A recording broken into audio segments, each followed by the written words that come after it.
ẹ̀yin èèyàn lé èyí tún lé o ìfẹ́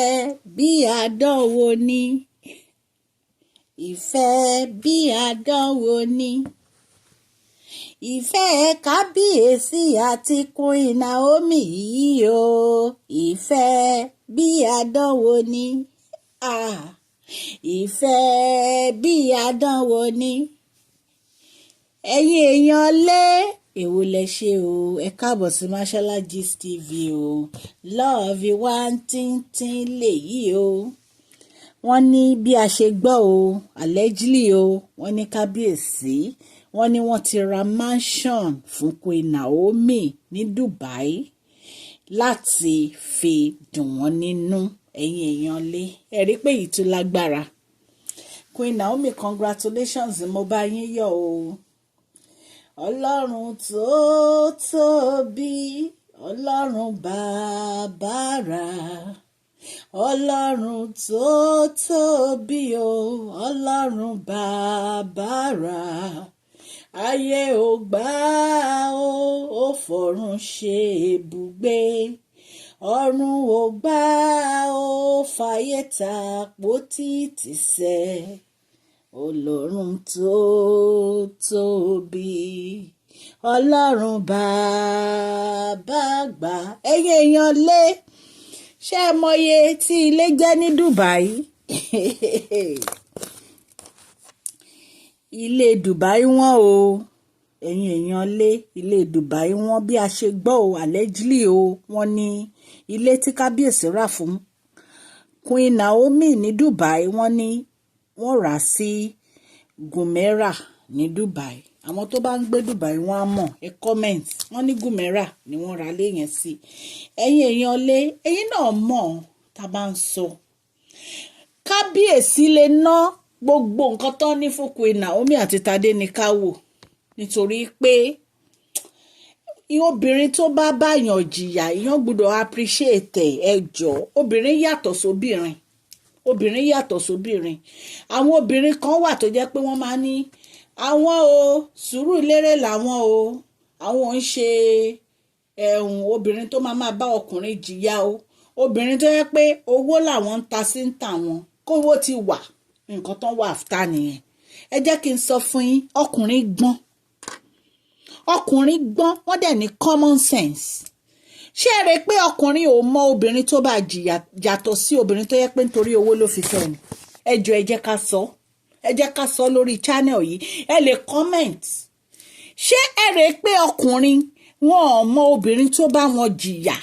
yàtọ̀ sí nítorí owó ni obìnrin ṣe fẹ́ ọkùnrin yẹn ẹ jẹ́ kí n sọ fún yín tí obìnrin bá fẹ́ ọkùnrin nítorí owó ó ti mọ̀ pé nítorí owó ló fi fẹ́ jẹ́ kí n sọ fún yín the way bó ṣe máa treat obìnrin yẹn kò ní treat ẹ right èyí tó bá jìyà ọjọ́ tó bá ti ní owó kó tó ṣe nǹkan ẹyọ kan fún mi ìṣe pé gbogbo ọkùnrin o àwọn tó mọ̀ọ́re ni o torí àwọn ọkùnrin mi wọn ò mọ̀ọ́re obìnrin ò bá wọn jìyà wọn ò kíá ṣùgbọ́n àwọn tó mọ̀ọ́re kábíyèsí mọ̀ọ́re yes kábíyèsí wa Adéyẹyè Ògúnwùsì wọ́n mọ̀ọ́re mo wólẹ̀ forí adé kábíyèsí wọ́n mọ obìnrin tó bá wọn jìyà wọ́n mọ̀ so ẹ̀yin èèyàn lé àwọn ọkùnrin tó mọ̀ọ́re wọ́n á ṣe fún obìnrin yẹn kán tó ṣe fún ètí ò mọ̀ọ́re kán tó ṣe fún ètí ò bá wọn jìyà tí obìnrin tí ò bá ọkùnrin jìyà ètò bá wọn jìyà yẹn wọ́n á ṣe kásẹ̀ pé nǹkan mẹ́wàá wọ́n ti ṣe fún yẹn ètí ò bá wọn jìyà nǹkan ẹyọ kan péré náà máa ṣe fún nítorí wọ́n mọ̀ pé tí nǹkan bá dá ní ìsín ó máa gbẹ́rù ẹ̀ ó máa lọ ni ẹ jẹ́ ká sọ̀rọ̀ síbi tọ́rọ̀ wà ẹ̀yin èèyàn lé ẹ káàbọ̀ sí Mashola Gist TV ṣé àlàáfíà ni ẹwà gbogbo lé ń kọ́ Yorùbá la máa ń sọ lórí channel yìí nítorí pé àfẹ́gbàgbé àṣà àti èdè wa a dẹ̀ tún máa ń sọ̀rọ̀ lórí celebrity gist royal gist politics àti gbogbo nǹkan tó ń ṣẹlẹ̀ ní agbègbè orílẹ̀-èdè bàbá wa ní ilẹ̀ Nàìjíríà tẹ́ ẹ bá ti subscribe so that a bá ti post any gist ẹ máa rí òkè ní ọlá yín á máa lọ ọlá yín ò ní lọ ìsàlẹ̀ láíláí mo dúpẹ́ púpọ̀ lọ́wọ́ yín fún àdúró tì yín lórí channel mi Ọlọ́run Elédùmarè á bá mi ràn yín lọ́wọ́ gbogbo bẹ́ẹ̀ ti ṣe ń comment ten love ten like ten share gbogbo ẹ̀ ni mo rí Ọlọ́run á dùn yín nínú ní agbára Ọlọ́run gbogbo abiyamọ tó wà lórí channel yẹn ní fi ọwọ́ gbọ́mọ sí o ní agbára Ọlọ́run àti èmi náà àwọn ọmọ wa wọ́n á yàn wọ́n á yanjú àdè máa jẹun ọmọ gbogbo ẹ̀yin mùsùlùmí tí ẹ wà lórí channel mi ẹ kú àwẹ̀ Ọlọ́run á gba àdúrà wa ní agbára Ọlọ́run ẹ̀yin èèyàn lé à ń ṣe advert lórí channel yẹn wá ṣe advert ẹ kàn sí wa ní masholagistv@gmail.com lẹ́ẹ̀kan sí masholagistv@gmail.com ẹ̀yin èèyàn lé Kábíyèsí ra ilé fún Queen Naomi ní Dubai allegedly bá a ṣe gbọ́ wọ́n náà rà sí Gomera ní Dubai èló lẹ́mọ̀ tó ń ta ilé Gomera ilé yẹn wọ́n o ẹ jọ̀ọ́ ilé yẹn wọ́n torí mo ti lọ wò ó online gbogbo àwọn ilé tán níbẹ̀ is a very very expensive house ṣé ti yé yín we are talking about millions I mean billions because ilé tó bá ti ń wọ 800 millions ṣé kò ti wọ billions so ẹ̀yin èèyàn ẹ jọ̀ọ́ Kábíyèsí ẹ ṣé o mo dúpẹ́